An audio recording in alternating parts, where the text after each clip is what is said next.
Esse caso terrível, ou dizendo mais esse caso terrível, a Flávia e eu vamos conversar com Antônio Carlos Costa, fundador da ONG Rio da Paz.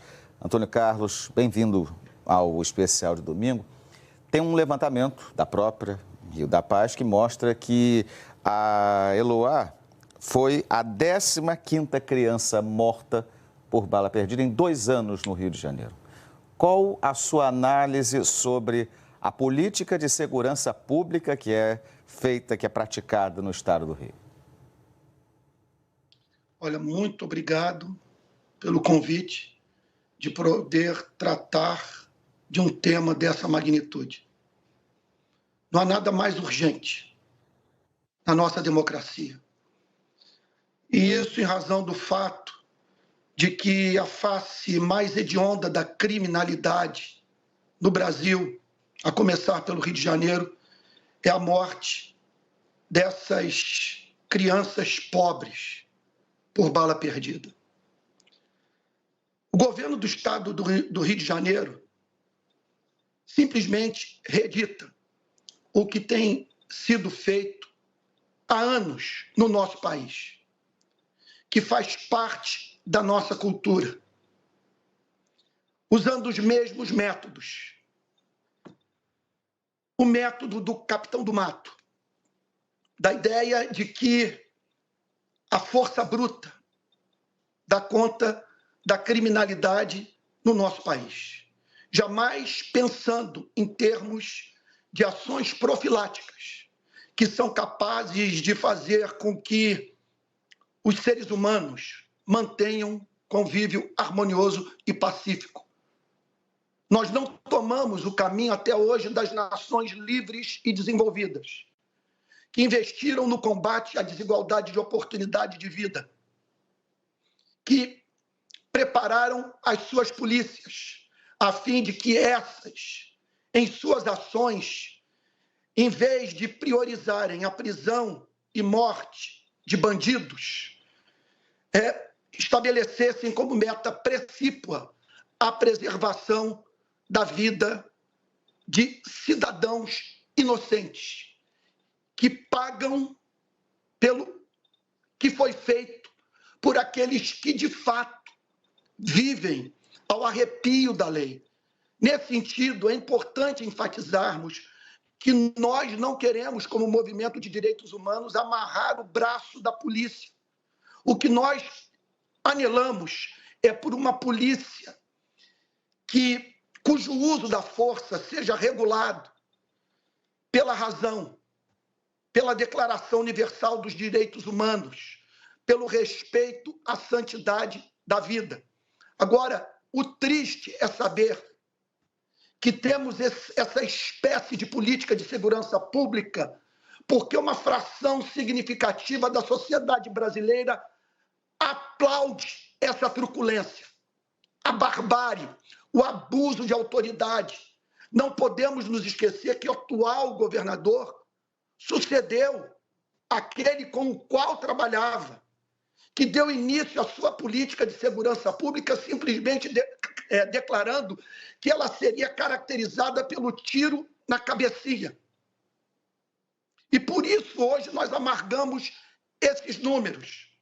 Nós estamos falando de famílias inteiras dilaceradas pela dor causada pelo Estado, que envia para comunidades densamente povoadas uma polícia, em grande parte, despreparada.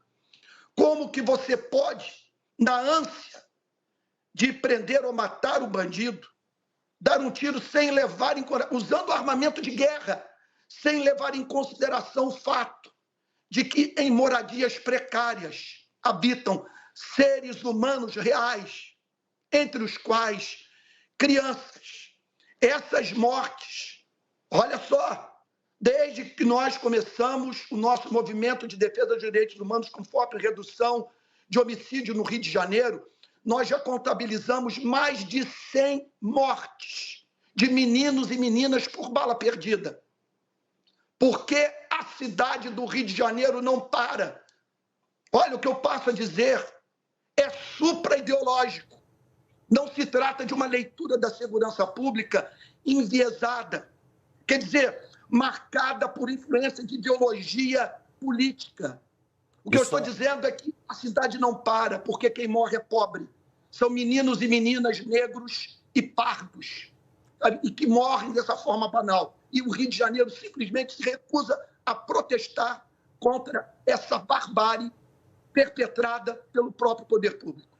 E só antes de passar para a Flávia, enquanto você falava, Antônio Carlos, a gente estava vendo justamente o vídeo feito pela ONG Rio de Paz, que mostra essas crianças que foram mortas por balas perdidas, infelizmente. Flávia.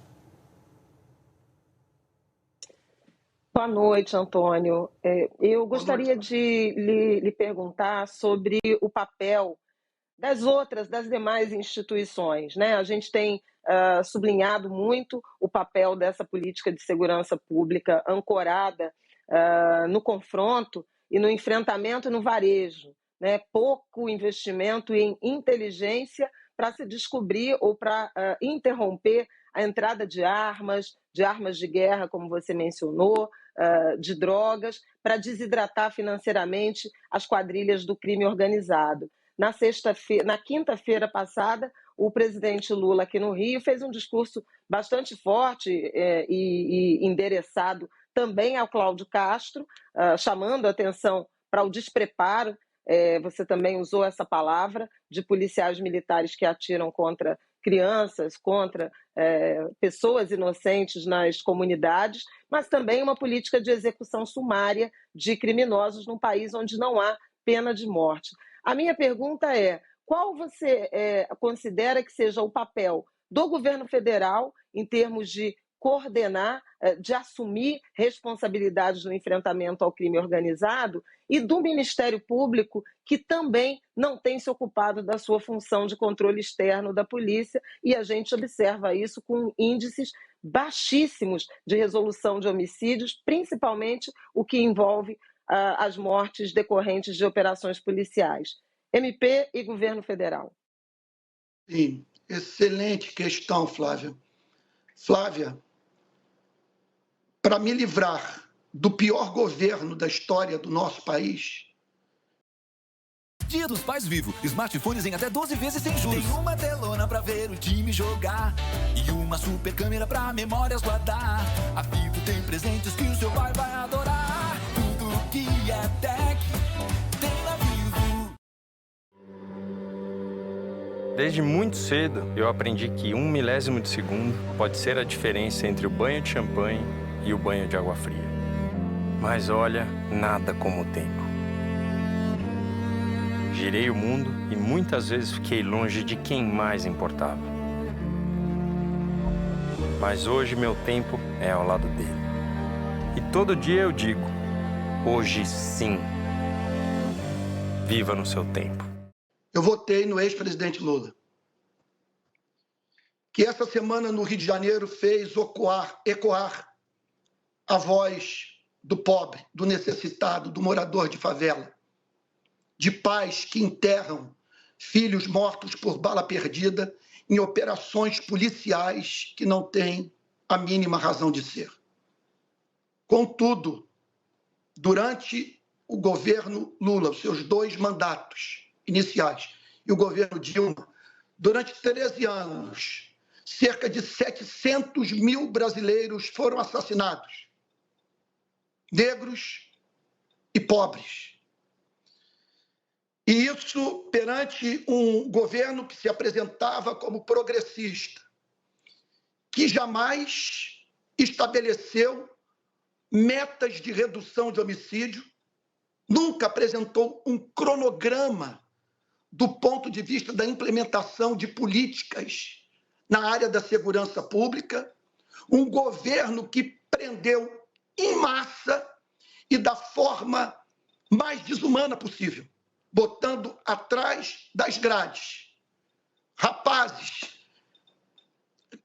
que simplesmente nasceram e foram criados num país que nada lhes ofereceu e que foram parar nessas universidades do crime, em razão de crime contra o patrimônio, roubo de celular, por exemplo, e o envolvimento com a dinâmica da venda de maconha. Qual é o sentido dessa política que não pune os autores dos crimes contra a vida? No nosso país, mais de 90% da autoria dos homicídios não são elucidados. Ou seja, é um país que prende muito e prende mal. Então, eu quero mais do que retórica da parte do presidente Lula. Eu quero conhecer a sua política de segurança pública, suas metas de redução de homicídio. Eu quero saber o que ele tenciona fazer do ponto de vista da relação da polícia militar com a polícia civil, como que você pode ter duas polícias que fazem trabalhos que se complementam, uma dedicada ao policiamento ostensivo, outra dedicada à ação investigativa, e essas polícias se odeiam, se boicotam, e lá na ponta, nós enterrando os nossos filhos, e quem não os enterra vive esse dia dos pais que nós estamos vivendo. Sabe, eu não consegui postar nada sobre minha família. Me permita dizer, ontem meu time de futebol jogou, eu simplesmente não pude postar fotos da alegria da nossa torcida, porque você passa a viver esse dilema ético, como estar no estádio de futebol e postando o grito da minha torcida, celebrando vitória, enquanto que na minha cidade meninos e meninas são assassinados dessa forma, impunemente. Eu pergunto a você, Flávio, o que mudou, o que vai mudar na política de segurança pública do governo do Estado do Rio de Janeiro? Agora, outro ponto, o que impede o Ministério Público de cobrar dessa polícia uma ação e esse é o dever, a meta precípua do Ministério Público, que é exercer essa atividade no seu lugar, Flávia, no meu lugar. Nós apenas gritamos, mas quem dispõe dos recursos efetivos para que essa polícia seja uma polícia valorizada, bem treinada, bem supervisionada, são as instituições do Estado Democrático de Direito, a começar pelo Ministério Público, que deveria agora estar ouvindo essas famílias. Flávia, eu não sei se eu devo dar um caso que nós administramos há alguns anos, deve fazer uns 3 ou 4 anos, no Complexo do Alemão. É uma história muito triste, mas talvez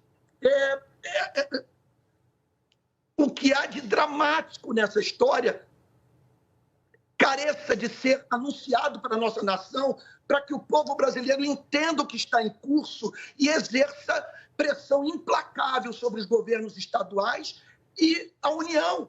Olha, uma família pobre, Flávia, descia o morro do Complexo do Alemão, no exato momento em que bandidos também desciam.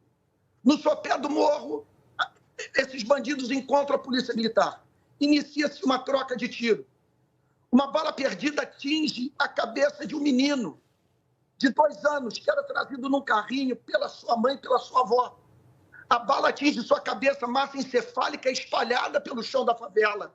E a avó nos contou que ela pegou a massa encefálica, botou de volta na cabeça do seu neto, na esperança de que, em assim fazendo, ajudasse o médico a salvar a vida do seu netinho. Esse é o Rio de Janeiro em que nós vivemos, esse é o nosso país. Então, nós não precisamos, basta de retórica, nós já sabemos o que precisa ser feito.